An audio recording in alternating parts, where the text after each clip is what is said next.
26장 26절에서 30절까지 말씀입니다. 마태복음 26장 26절에서 30절까지 말씀을 제가 봉독해 드리겠습니다.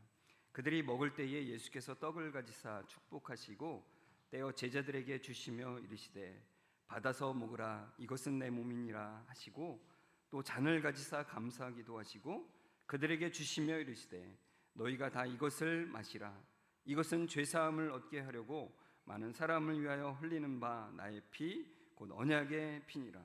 그러나 너희에게 이르노니 내가 포도나무에서 난 것을 이제부터 내 아버지의 나라에서 새 것으로 너희와 함께 마시는 날까지 마시지 아니하리라 하시니라. 이에 그들이 찬미하고 감람산으로 나아가니라. 아멘. 우리 옆 사람과 인사하겠습니다. 성도님, 말씀에 은혜 되세요. 이렇게 인사하겠습니다. 말씀에 커다란 은혜가 되시기를 주의 이름으로 축원합니다. 오늘 말씀을 보시면은 우리가 보통 이제 성찬식이라고 하는 그 말씀이죠. 오늘 말씀의 27절과 28절에 보시면은 이렇게 되어 있습니다. 또 잔을 가지사 감사기도 하시고 그들에게 주시며 이르시되, 뭐라고 말씀하세요? 너희가 다 이것을 마시라 그랬었죠. 근데 이 마시는 게 뭐라고 그러세요? 이것은 죄사함을 얻게 하려고 많은 사람을 위하여 흘리는 바 나의 피 곧 언약의 피니라 그래요. 이 잔을 주시면서 마시라고 하시고는 이게 내 피다 그러시는 거죠. 그러니까 예수님이 마시라고 하는 건 뭐예요? 피예요. 피. 예수님의 피를 마시라고 하시는 거예요. 여러분, 피를 마시라고 하는 이 말씀을 어떻게 생각하십니까? 그러니까 이제까지는 그냥 성찬식 하시면서 이게 예수님 피래 그러면서 마시는데, 우리가 만약 그 자리에 직접 앉아 있어서 예수님이 주시면서 이게 내 피야라고 말씀하시고 그것을 내가 그걸 마신다면 어떨까요? 여러분, 피를 마신다고 한다면 어떤 생각이 드십니까? 이제까지는 성찬식 하시면서 그런 생각을 잘 못하셨을 것 같아요. 근데 오늘 좀 한번 해보셨으면 좋겠어요. 피를 마시는 게 뭘까? 근데 성경에는 이상하게도 피를 마시지 먹지 말라라고 하는 말씀이 여러 번 나와요. 하나님께서 노아에게 이제 홍수에 이렇게 말씀을 하십니다. 창세기 9장 4절에서 5절까지 말씀인데, 그러나 고기를 그 생명되는 피째 먹지 말 것이니라. 내가 반드시 너희의 피 곧 너희의 생명의 피를 찾으리니 짐승이면 그 짐승에게서, 사람이나 사람의 형제면 그에게서 그의 생명을 찾으리라. 이렇게 말씀하세요. 그러니까 노아의 홍수 이전에는 채식만 했습니다. 근데 노아의 홍수로 인해서 많은 여러 가지 이제 그 환경의 변화 때문에 하나님께서 육식을 처음으로 허락을 하시는 거예요. 그래서 하나님께서 노아와 그의 가족들에게는 고기 먹을 것을 허락하시지만 피째, 피를 같이 먹지 말라고 이제 말씀하시는 거예요. 만약에 이것을 어길 경우에는 그에게서 생명을 찾을 것이라고 말씀하시는 거예요. 그러니까 다른 말로 말하면 죽을 거라는 거죠. 죽을 것이다. 이것은 이스라엘 백성들에게 율법으로 공포가 됩니다. 레위기서에서 이렇게 이제 말씀을 하는데요. 레위기 17장 10절에서 11절 우리 같이 한번 읽어볼까요? 이스라엘 집 사람이나 그들 중에 거류민 중에 무슨 피든지 먹는 자가 있으면 내가 그 피를 먹는 그 사람에게는 내 얼굴을 대하여 그를 백성 중에서 끊으리니 육체의 생명은 피에 있음이라 그래요. 내 얼굴을 대한다는 것은 여기서는 좋은 의미로 사용하신 것이 아니라 심판의 이미지로 사용하신 거예요. 심판하시겠다는 거예요. 피를 먹는 자는. 그것은 모든 육체의 생명이 피에 있기 때문이라는 거예요. 생명이 피에 있다는 것, 피 자체가 생명인가? 이 원어를 좀 깊이 보면은 이게 무슨 말이냐면은 육신을 유지해 주는 것이 피라는 얘기예요. 우리의 육신을 유지해주고 있는 것이 피 맞잖아요. 그렇기 때문에 동물의 피라 할지라도 그것을 먹는 자에게는 살인을 한 것과 똑같은 죄악이 있다는 걸로 보시겠다는 얘기예요. 왜요? 모든 생명을 주관하시는 분이 하나님이신데 그 하나님의 권위를 업신여기는 일을 한 것이나 마찬가지라는 얘기예요. 그래서 피를 먹지 말라라고 그렇게 말씀하시는 거죠. 근데 분명히 이렇게 하나님의 말씀 피를 먹지 말라라고 말씀하시는데 왜 예수님은 피를 마시라고 하실까? 왜 그럴까요? 여러분, 예수님이 27절, 28절에 피를 마시라고, 그 전절에는 나를 먹으라고 또 하시잖아요. 이 떡은 내 몸이다. 이걸 받아 먹으라. 이 잔은 내 피다. 이 피를 마셔라. 그럼 여러분, 나를 먹어라, 내 피를 마셔라 그러면은 이 말 자체만 보면은 좀 민망하지 않습니까? 너무나 좀 이상하잖아요. 그래서 실제로 이 예수님의 이 말씀 때문에 참 많은 사람들이 오해를 했어요. 그러니까 예수 믿는 사람들은 인육, 그러니까 사람 고기를 먹는 사람들이라고 실제로 오해를 했어요. 그러니까 초대 기독교 때 그래서 기독교인들이 핍박받는 이유 중에 하나가 바로 이것이기도 했다는 거예요. 그리고 예수 믿는 사람들 피를 마시는 자로 오해를 하기도 했어요, 실제로. 근데 그럼에도 불구하고 이런 오해가 있을 수 있음에도 불구하고 왜 예수님께서는 그 주님의 피를 마시라고 하신 것일까? 이거를 우리가 분명하게 알려면은 지금 예수님이 제자들과 있는 이 자리가 유월절 만찬이라고 하는 것을 알아야 된다는 거예요. 그러니까 이 자리가 바로 유월절 만찬이라고 하는 그 자리, 그 만찬 중에 있었던 일이라는 것에 그 실마리가 있다는 것입니다. 마태복음 좀 앞쪽으로 이제 우리 26장 앞쪽으로 가면 19절부터 20절에 이렇게 되어 있습니다. 제자들이 예수께서 시키신 대로 하여 유월절을 준비하였더라. 저물 때에 예수께서 12제자와 함께 앉으셨더니, 그러니까 지금 유월절을 준비해서 같이 유월절 만찬을 하고 계신 중이라는 거예요. 유월절 만찬은 히브리어로 세데르라고 하는 말인데 이 말의 뜻은 뭐냐면 순서 또는 질서라고 하는 뜻이에요. 유월절 만찬은 순서 절차가 있습니다. 그러니까 우리가 보통 이제 명절날 모이면은 다 같이 모여가지고 예수 믿는 사람들이라면 기도하고 먹으면 되잖아요.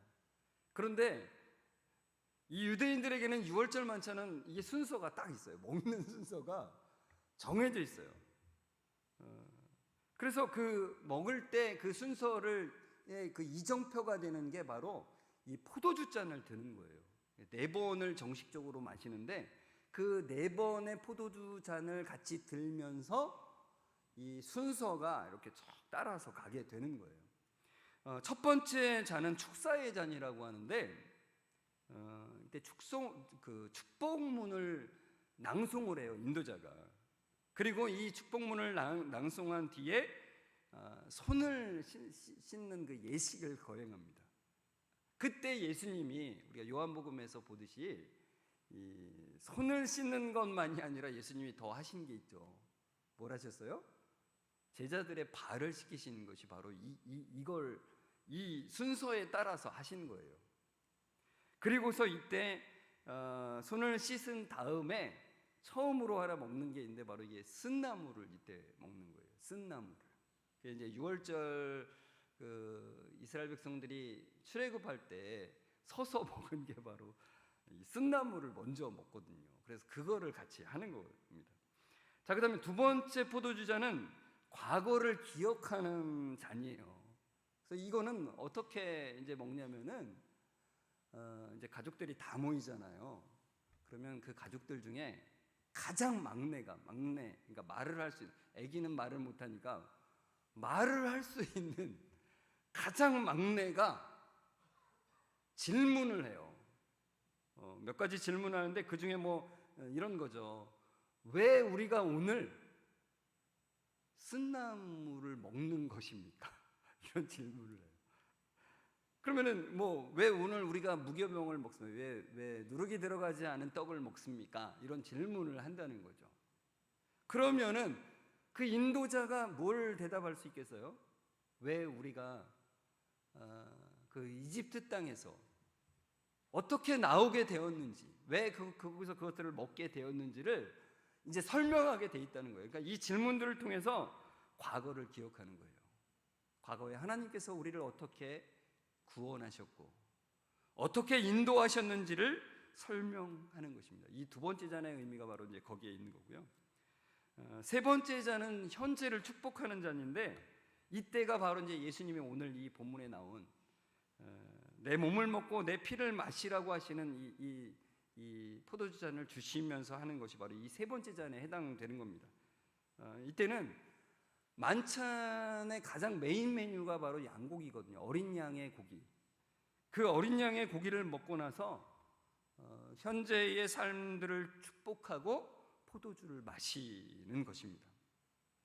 네 번째 잔은 미래를 바라보면서 감사의 찬송인 그 할렐송이 있어요. 그게 이제 시편 113편에서 118편까지의 찬송인데, 이 네 번째 포도주 잔을 마시고는 이 찬송으로 쭉 하는 거죠. 그래서 6월절 때는 각 가정마다 이 찬송으로 이게 계속 이어지기 때문에 예루살렘 전체가 그냥 막 들썩들썩했다는 거예요. 찬송 소리가 막 이루 말할 수가 없었다는 거죠. 그래서 우리가 읽은 오늘 본문의 30절에도 보면 이런 말씀 있잖아요. 이에 그들이 찬미하고 감람산으로 나아가니라 그러잖아요. 이 찬미했다는 것이 바로 이 감사 찬송인 그 할렐송을 부르면서 부르고 또 부르면서 또 감람산으로 올라갔다는 얘기예요. 여러분, 이 6월절 만찬 중심에는 세 가지 음식이 있습니다. 제가 이 설교 준비를 하면서 우리가 이 설교로만 이걸 들을 게 아니라 실제로 나중에 우리 성도들이 모여서 우리 전균 수련회를 가면은 이런 걸 하면 어떨까 이런 생각이 들었어요. 6월절 만찬을 같이 하면서.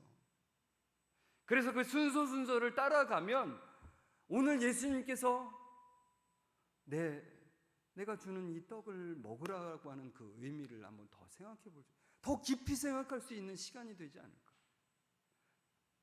내가 주는 이 잔은 내 피다. 이것을 마시라고 하는 그 의미를 이 순서에 따라서 같이 해보면 얼마나 더 그 깊이 그것을 생각할 수 있을까라는 생각을 제가 많이 했어요. 여러분, 6월절 만찬의 중심에 있는 그 음식이 세 가지인데, 첫 번째가 이제 무교병이고, 그러니까 누룩이 들어가지 않은, 그러니까 누룩이 들어간 건 유교병이 되는 거고, 누룩이 들어가지 않은 떡은 이제 무교병이 되는 거죠. 그래서 부풀지가 않기 때문에 얇아요. 그래서 빨리 구울 수 있는 그 떡이죠. 그 다음에 두 번째는 쓴나물이죠. 이게 고생의 나물인 겁니다. 쓴나물. 그 다음에 어린 양의 고기. 이 세 가지가 있는데, 근데 우리가 읽은 이 본문에 보면은 예수님과 제자들이 이 만찬을 하는 중에는 이 쓴나물과 6월절 어린 양 고기를 먹는 내용은 없잖아요. 여러분, 쓴나물은 뭐 없을 수도 있지만 이 6월절 만찬에 그 6월절 어린 양 고기가 빠진다면 그건 있을 수가 없는 6월절인 거죠. 말도 안 되는 6월절 만찬이에요. 그러니까 우리로 말하자면은 이제 설날에 뭘 먹어요? 떡국을 먹잖아요. 떡국을 먹어야 한 살을 먹는다고 그래요. 근데 떡국을 안 먹어도 한 살 먹는데 뭐 이런 우리가 맨날 이러잖아요. 근데 설날에 떡국을 뭐 요즘에는 안 먹고 지나는 경우도 많이 있지만, 근데 저는 어릴 때 진짜로 제가 확실히 믿었거든요. 설날엔 반드시 떡국을 먹어야 된다. 그러니까 떡국을 안 먹으면 설날을 안 보낸 것 같다, 뭐 이런 의미인데, 이거보다도 훨씬 더 커다란 의미예요. 유대인들에게는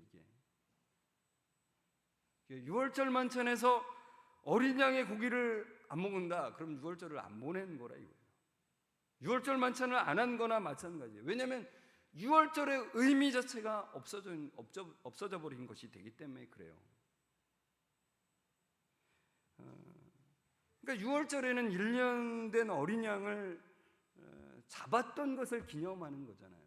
그러니까 출애굽할 당시에 하나님께서 명령을 하세요. 10번째 재앙으로서 너희가 1년 된 어린 양을 잡아서 그 피를 내어서 그 피를 어디에 발라요? 문설주에, 그리고 좌우 임방에, 그러니까 문틀에 이렇게 바르면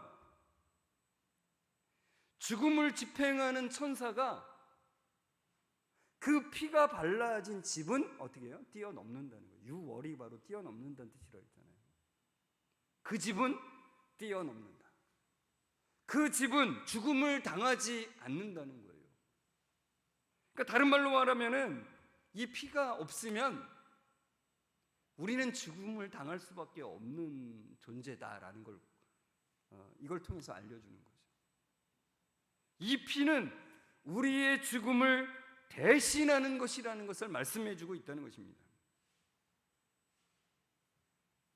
그래서 그 피를 문틀에 바르고 또 어린 양의 고기는 먹었잖아요. 그러니까 그 먹으면서 어떤 생각을 하는 거예요? 아, 이 어린 양 때문에 우리는 산 거야.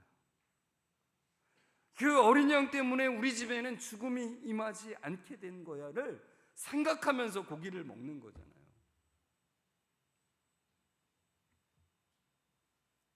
그런데 이게 지금 왜 여기 이 말씀에는 이게 빠진 것일까요? 어린 양의 고기를 먹는 것. 그러니까 두 가지를 생각할 수 있어요. 하나는 실제로 예수님과 제자들은 진짜 어린 양의 고기를 먹지 않았을 수 있는 거예요. 실제로. 또는 의도적으로 먹었음에도 불구하고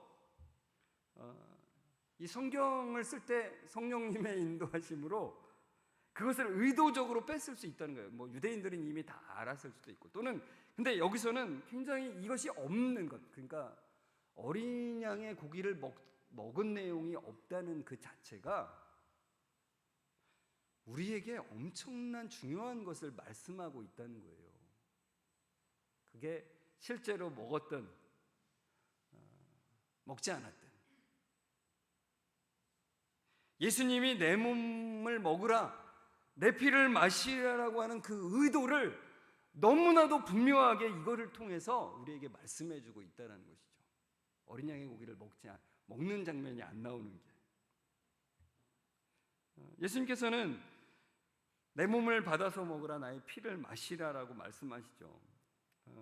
예수님은 이 무교병을 받아서 먹으라고 하시면서 이것은 내 몸이라고 말씀하심으로 이 떡을 놀라운 유월절 예증으로 사용하신다는 거예요. 그러니까 이게 좀 예증으로 사용한다니까 좀 말이 어렵죠. 좀 더 쉽게 말하자면 이런 거예요. 예수님이 이 무교병을 이렇게 딱 주시면서 이렇게 말씀하시는 거예요. 얘들아, 이 무교병 떡이 가리키는 진짜가 여기 있단다. 예수님. 그리고 예수님은 포도주를 받아서 마시라고 하시면서 이것은 나의 피 곧 언약의 피라고 말씀하심으로써 이 포도주를 놀라운 유월절 예증으로, 예를 들어서 진짜 증명하신다는 거예요. 그러니까 이 포도주가 가리키는 진짜가 바로 나야. 그러니까 한마디로 말하자면 그런 거죠. 예수님이 지금 이 떡을 주시면서 이 떡은 내 몸이고 이 포도주는 내 피야라고 말씀하시는 그 의도는 뭐냐면, 얘들아, 너희가 유월절마다 그 어린 양의 고기를 먹었지, 그리고 포도주를 마셨지. 근데 그게 가리키는 진짜가 너희들이 앞에 와 있어. 내가 바로 유월절 희생의 어린 양이야, 이렇게 말씀하시는 거예요. 그러니까 얘들아, 내가 백성들을 위해 피를 흘린 그 어린 양이란다. 얘들아, 내가 백성들을 위해 찢겨 죽은 그 어린 양이란다 라고 말씀하시는 거예요. 그러니까 이스라엘 백성들을 살리기 위해서 대신 피를 흘린 그 어린 양이 예수님이라는 거예요. 이스라엘 백성들을 살리기 위해서 대신 찢긴 어린 양이 예수님이시라고 그 만찬의 그 음식을 통해서 말씀하시는 거죠. 아까 우리가 보았던 그 레위기의 그 피를 먹지 말라라고 하는 말씀의 그 뒷부분을 제가 안 적었는데 거기 뒤에 매우 의미심장한 말씀이 이어져요. 11절에 보시면, 레위기 17장 11절에 보시면은 육체의 생명은 피에 있음이라 라고 하시면서 내가 이 피를 너희에게 주어서, 그러니까 그 피를 먹지 말고 어떻게 해요? 그것을 어디에 뿌려요? 제단에 뿌려서 너희 생명을 위해서 속죄하게 하는 것으로 삼으신다는 거예요. 왜요? 생명이 바로 피에 있기 때문에 피가 죄를 속한다는 거예요. 그러니까 죽음을 해결하는 거예요. 생명을 주는 거예요. 바로 이것을 예수님이 하셨다는 얘기잖아요. 그러니까 하나님께서 이 피를 백성들에게 주셔서 제단에 뿌리게 하셨다는 건데, 그게 바로 예수님이 하신 일이라는 거예요. 피로 죄를 씻어서 깨끗게 하시는 일을 주님께서 하셨다는 거죠. 그러니까 유월절 어린 양의 피가 이스라엘 백성의 죄를 씻어서 깨끗게 하셨다는 것이고, 그것은 또한 그 유월절 어린 양의 피가 지금 우리의 죄를 씻어서 깨끗게 하셨다는 얘기예요. 그래서 우리가 죄와 사망의 권세에서 벗어나게 되었고 거룩과 생명의 권세 아래 거하게 됐다는 겁니다. 그러니까 예수님이 근데 그 피를 내 피라고 말씀하시면서 언약의 피라고 말씀하시잖아요. 그 언약의 피라고 하는 것은 바로 출애굽기 24장에 나오는 그 시내산 앞에서 하나님께서 이스라엘 백성들과 맺으신 그 언약식을 생각나게 하는 것입니다. 여기에도 바로 그 언약의 피라고 하는 말이 나옵니다. 그러니까 언약을 맺으시고 난 다음에 그 절반은 어디에 뿌려요? 제단에 뿌리고, 그 절반은 백성들에게 그 피를 뿌린다라고 했습니다. 근데 그것의 1차적인 의미는 뭐냐면은 이 언약을 깨트리는 자는 죽는다는 거예요. 죽는다. 그런데 성경은 일관적으로 계속해서 말씀하고 있어요. 그 언약을 지킬 수 있는 자는 아무도 없다는 것이죠. 그렇기 때문에 이 시내산에서 맺은 이 언약, 피로 맺은 그 언약에도 동일하게 아브라함과 맺으신 그 언약과 동일한 은혜가 거기를 흐르고 있다는 거예요. 그거를 헷갈리시면 안 됩니다. 아브라함과 맺으신 언약과 이 모세를 통해서 이스라엘 백성들과 맺으신 이 언약은 굉장히 다른 면이 있으면서도 굉장히 연결이 되고 있다는 것을 보셔야 돼요. 그러니까 하나님은 창세기부터 요한계시록까지 동일한 하나의 말씀을 하신다 그랬잖아요. 그게 바로 은혜라고 했잖아요. 그러니까 이 시내산 언약에도 그냥 단편적으로 보면 이걸 못 지키면 죽는 것인데, 근데 그 밑에도 동일하게 말씀하시는 거예요. 얘들아, 너희는 못 지켜. 그러기 때문에 내가 그걸 지키는 거야. 그래서 성경이 우리에게 그렇게 말씀하죠. 시내산에서의 맺은 이 언약은 돌판에 새겼잖아요. 십계명으로. 그런데 에레미야 31장 말씀에 그 돌판에 새겼던 그 언약을 어디에 새긴다고 말씀하세요?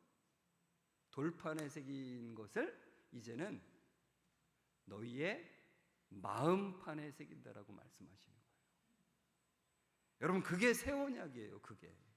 그러니까 새 언약이라고 해서 전혀 다른 내용의 언약이 나온 게 아니라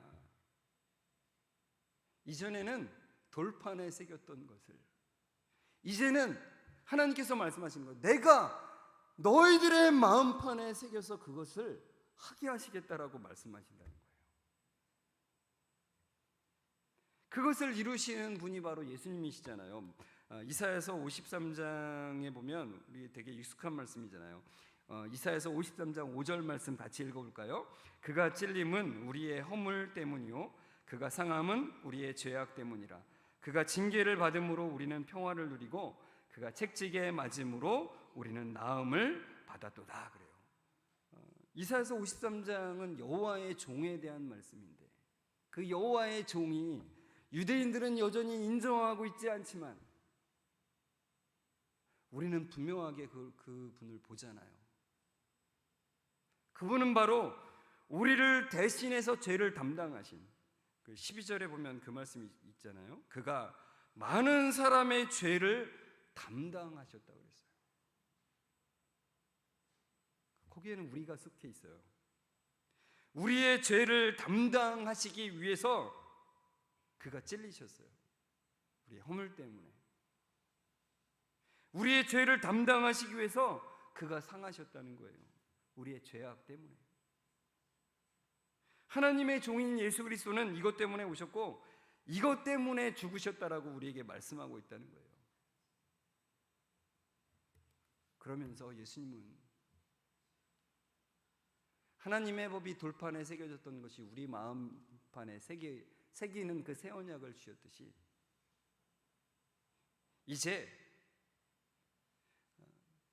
주님의 몸과 주님의 피를 먹고 마시라고 하시는 거예요. 그러니까 이게 마음판에 새기는 것과 똑같은 의미인 거예요. 우리 안에 주님께서 거하시겠다라고 말씀하시는 거예요. 그러니까 여러분 처음에 말씀드렸던 하나님께서 피를 먹지 말라라고 하셨던 것은 진짜 그 피를 진짜로 우리가 예전에는 그 피가 건강에 좋다고 막 예전에는 마셨던 거예요. 많이. 근데 그것을 하지 말라라고 말씀하시는 거죠. 그리고 예수님은 이 피를 마시라고 하시는 것은 진짜 그 육체의 피를 마시라고 하시는 말씀이 아니라 우리 대신에 피를 흘리신 그 어린 양이심을 믿고 주님을 마음에 모시라는 얘기죠. 예수님과 하나 되라고 하시는 말씀이신 거죠. 주님을 우리의 마음속에 모심으로 주님은 우리의 마음속에 들어오기를 원하고 우리 안에 들어오시기를 원하시는데 그것을 받아들이라고 우리에게 말씀하시는 것입니다. 29절에 보시면 같이 읽어볼까요? 그러나 너희에게 이르노니 내가 포도나무에서 난 것을 이제부터 내 아버지의 나라에서 새 것으로 너희와 함께 마시는 날까지 마시지 아니하리라 하시니라 그래요. 왜 예수님이 이 말씀을 하셨을까요? 이제 예수님은 그 십자가를 지러 가시기 때문에 그렇습니다. 그렇기 때문에 예수님은 이제는 제자들과는 이 포도나무에서 난 것으로 이것을 마시진 못하시죠. 이제는 예수님은 영원한 생명, 영원한 완전한 기쁨으로 다시 오신다라고 말씀하시는 거예요. 그것으로 예수님은 제자들에게 이 마지막 만찬에서 그들에게 말씀하시는 거예요. 얘들아, 내가 유월절 어린 양이란다. 그 제자들에게 말씀하신 주님은 지금 우리들에게도 이렇게 말씀하시는 거예요. 얘들아, 얘야, 내가 너를 위해 피를 흘리고 내가 너를 위해 찢긴 그 유월절 어린 양이란다라고 우리에게 말씀해 주고 계시다는 것입니다. 여러분, 이것을 매일매일 기억하는 것은 우리에게 너무나 중요합니다. 우리의 힘으로 제가 오늘 아침에 아내랑 이 얘기를 하면서 이걸 기억하는 건 너무나 중요한데 왜 매일매일 순간순간마다 기억할 수가 없을까? 그런 안타까움을 서로 얘기를 했어요. 여러분, 그래서 우리가 기도해야죠. 주님, 은혜를 구합니다. 이 놀라운 생명과 이 놀라운 속죄함의 그 은혜를 날마다 기억하는 은혜를 주십시오. 성령님께서 역사하심으로 그 생명을 누리는 은혜를 주십시오. 그래서 매일 그 말씀을 매일매일 먹는 은혜를 주시고 그 생명을 마시는 은혜를 주님 오늘도 허락해 주옵소서라고 하는 그 마음으로 날마다 나아가시는 여러분들 되시길 주의 이름으로 축원합니다. 이 시간에 우리가 말씀을 생각하면서 찬송가 268장 3절을 부르시는데요, 이 참설 가사에 이렇게 있잖아요. 주의 보혈 능력이 있도다, 주의 피 믿으오. 주의 보혈 그 어린 양의 매우 귀중한 피로다. 주님은 우리의 유월절 어린 양으로서 우리에게 오셨습니다. 그 유월절 어린 양을 기억하고 생각하면서 주님 은혜를 더하여 주옵소서. 매일매일 기억하고 기념하는 은혜가 있게 하여 주옵소서라고 하는 마음으로 함께 찬송했으면 좋겠습니다.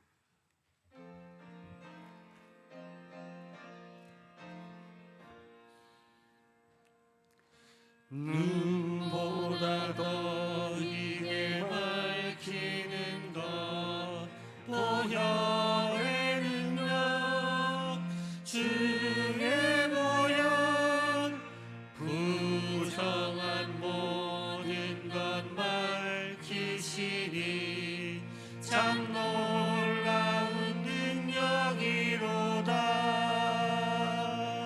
주의 보혈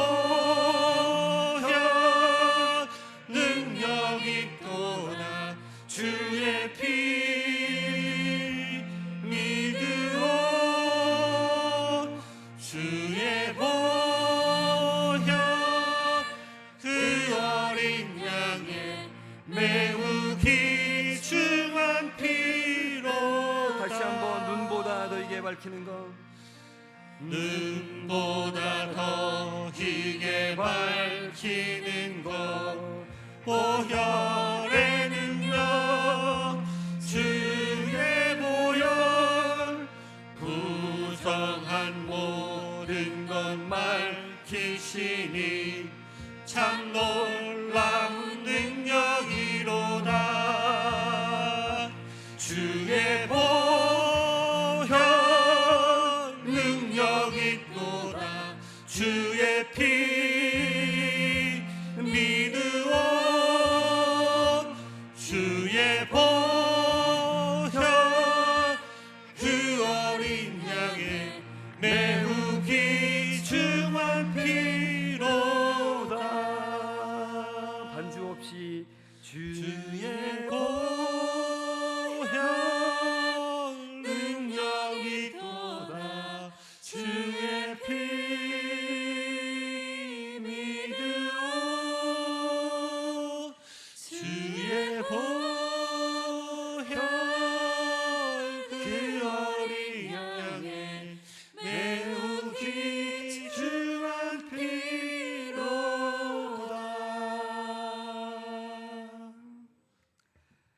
모든 생사화복을 주관하시는 하나님, 하나님의 이름을 높이 찬양합니다. 유월절 어린 양 예수 그리스도를 보내셔서 우리의 죄를 씻기시고 생명을 주시니 감사합니다. 예수님의 몸을 먹고 그 피를 마심으로 우리 안에 예수님의 생명이 거하게 하시니 감사합니다. 사랑의 하나님, 내가 너를 위해 피를 흘리고 너를 위해 찢긴 유월절 어린 양이란다 라는 주님의 말씀을 매일매일 기억하며 살아가는 은혜를 주옵소서. 사랑의 하나님, 연약한 저희들에게 예수님의 말씀을 매일매일 먹는 은혜를 주시고 예수님의 생명을 매일매일 먹고 마시는 은혜를 허락해 주옵소서.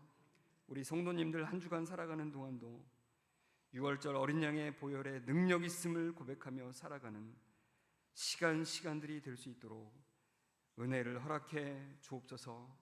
우리에게 참된 거룩과 참된 생명을 주시는 예수 그리스도의 이름으로 기도드리옵나이다. 아멘. 우리 주 예수 그리스도의 은혜와 하나님의 사랑하심과 성령님의 교통하심이 유월절 어린 양을 매일매일 바라보기를 소망하며 은혜를 구하며 나아가는 우리 모든 성도들과 그 가족 위에 지금부터 영원까지 함께 있을지어다. 아멘.